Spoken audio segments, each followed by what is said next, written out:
The 10 initial desires of the narcissist. I am red of tooth and claw. I seduce, I hurt, I cast to one side, and like some malevolent Pied Piper, I play my tunes once again and draw you into my fabricated world. I operate a zero-sum policy. I want what you have. If I gain it, I win. I love to win. I must always win. The winner is the conqueror, the strongest, and the survivor.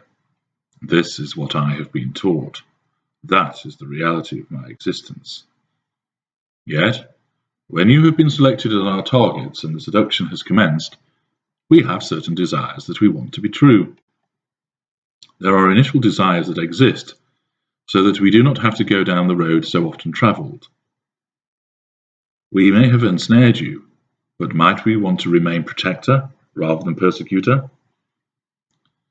We have these wants at the outset of our coupling with you.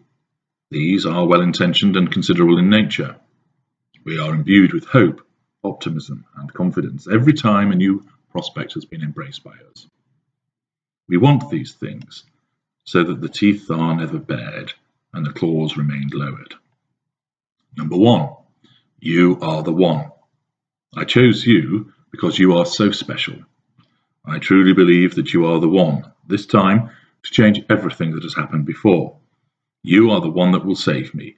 You have been selected beyond everybody else because you are the one. This is why we have such an infatuation with you at the outset of our relationship. Number 2, you will not betray us. The world is a cruel and harsh place, and we know better than most how that is the case. We are surrounded by those who would strike us down and grind us into the nothingness that we fear. Those assassins lurk and wait, seeking their moment, and we must ensure we remain vigilant so that we do not fall prey to them.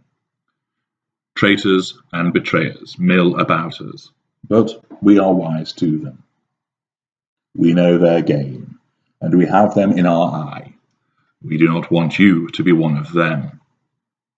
3. You won't be like the others. We thought they would be the ones that we desired, but they disappointed and dismayed, and left us no choice other than to punish them for their lack of loyalty and their false promises. We had to do so, otherwise a failure to act would only compound the perception of our weakness, and we must at all times project to the world our image of success and magnificence.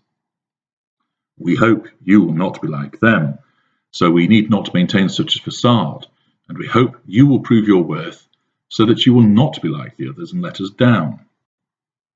4. You will stop the emptiness. Each and every day, we must seek to fill the void that lurks within. It is part of what we are, and we accept that this is the task which must be addressed, because so much rests on being able to perform this important act. It is the reason for our existence, but perhaps you can stop that sense of emptiness for us. Perhaps you can take away that void and provide us with the substance that we crave. 5. You quell the fury. It is always there, churning away, waiting to be unleashed and directed at some transgressor, critic, or traitor. I have learned to control it. Many of mine cannot do so and will never do so. It is a mark of my excellence. I make it work for me, to advance my plans and to smite my foes. I have no choice, though, for it is always there, waiting to be ignited in an instant. I can control it, but I cannot quell it. Can you be the one to do this for me? 6. You won't get too close. Perhaps if you avoid getting too close to us, you will not then let us down like the others have. We hope that you can provide us with all the things that we desire, without the need to invade our inner sanctum, which must remain locked and shuttered.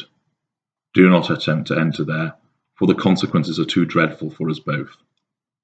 Do not get too close, and perhaps we have a chance to achieve the other desires that we wish for. 7. You really do love us. They all seem to do so at the beginning, but then we find ourselves surrounded by charlatans, con merchants, and frauds. Why does this always happen? All we want is for you to love us unconditionally and eternally. That is what we have only ever wanted. 8. You will not wound us.